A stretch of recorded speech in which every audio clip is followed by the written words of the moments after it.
Mobile नीचे mobile पीछे mobile पीछे।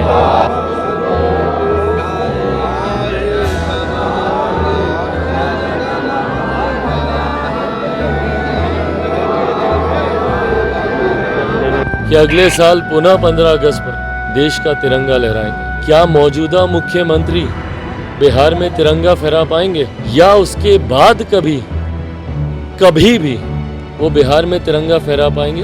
दूसरे की कृपा पर जरूर आज ये तिरंगा फहरा पा रहे हैं, पर वो दिन दूर नहीं जब वो आखिरी तिरंगा होगा। उसके बाद पुनः कभी मुख्यमंत्री जी बिहार में कम से कम तिरंगा नहीं फहराएंगे 15 अगस्त। नमस्कार, मेरा नाम प्रेम है और आप लाइव स्ट्रीम देख रहे हैं। चिराग पासवान ने 15 अगस्त के अवसर पे झंडा फहराया, उसके बाद मुख्यमंत्री नीतीश कुमार पर खूब बरसे। देखिए, मुख्यमंत्री नीतीश कुमार ने गांधी मैदान से ही ऐलान किया था कि 10 नहीं 20 लाख नौकरी और रोजगार देंगे। इसी पर देखिए, चिराग पासवान साफ शब्दों में मुख्यमंत्री नीतीश कुमार को घेर रहे हैं, नौकरी और रोजगार की बात कर रहे हैं और उतना ही नहीं, साफ शब्दों में पूछ रहे हैं जो वादा किए थे उसका क्या कुछ हुआ। सबसे पहले हम आपको चिराग पासवान को सुनाते हैं कि क्या कुछ कह रहे हैं। ये मोदी ने कहा कि मैं अगले साल फिर आऊंगा और उपलब्धि बताऊंगा, क्या कहना चाहेंगे?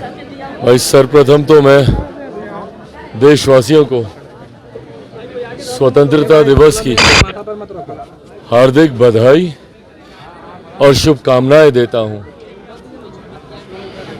कितने कष्ट, कितने परिश्रम, कितने बलिदान के बाद हम लोगों को ये आज़ादी मिली है।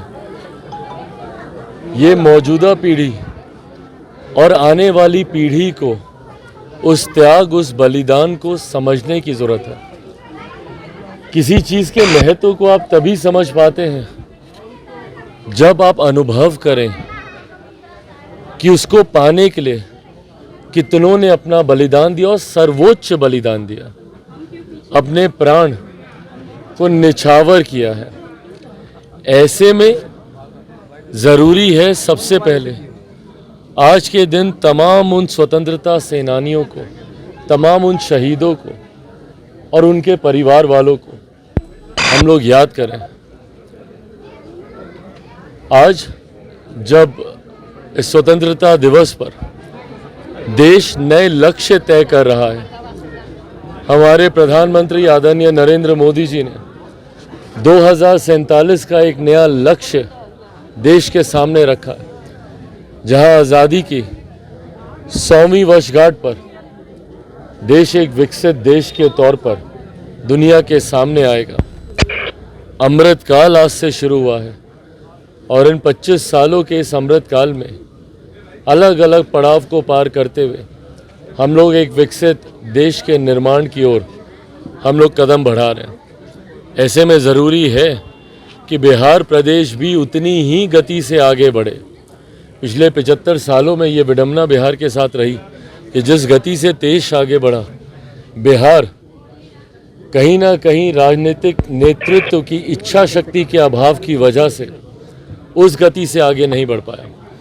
ज़रूरी है जब हम एक विकसित देश की कल्पना करते हैं तो ऐसे में जिन गुलामी की बंदिशों में बिहार आज भी बंधा हुआ है, वो अपराध की हो, वो भ्रष्टाचार की हो या वो जातीयता की हो, इन तमाम बेड़ियों से मुक्त होने का समय है। ये बिहार को इन तमाम बेड़ियों से निकलने की ज़रूरत है। बिहारियों को इन तमाम गुलामियों से निकलने की ज़रूरत है।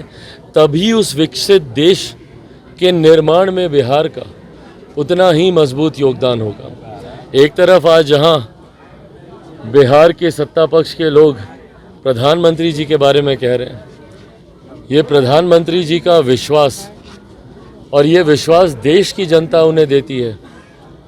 और इस बात को जो भी लिख के रखना चाहे लिख के रख ले। इसमें कहीं कोई संदेह नहीं है कि अगले साल पुनः 15 अगस्त पर लाल किले की प्राचीर से पुनः हमारे आज के प्रधानमंत्री आदरणीय नरेंद्र मोदी जी ही देश का तिरंगा लहराएंगे। पर यह चिंता उन लोग के लिए ज़रूर है जिनको यही नहीं पता कि अगले चुनाव तक उनका गठबंधन भी टिक पाएगा कि नहीं। व्यक्तिगत महत्वाकांक्षाएं जिस तरीके से गठबंधन के दलों के बीच में हावी है, महागठबंधन का मैं जिक्र कर रहा हूँ। ऐसे में ये तय इस गठबंधन को करना है कि अगले 15 अगस्त तक क्या मौजूदा मुख्यमंत्री बिहार में तिरंगा फहरा पाएंगे या उसके बाद कभी भी वो बिहार में तिरंगा फहरा पाएंगे। उस पर बहुत बड़ा प्रश्न चिन्ह बिहार की जनता ने 2020 में ही खड़ा कर दिया था। दूसरे की कृपा पर ज़रूर आज ये तिरंगा फहरा पा रहे हैं, पर वो दिन दूर नहीं जब वो आखिरी तिरंगा होगा।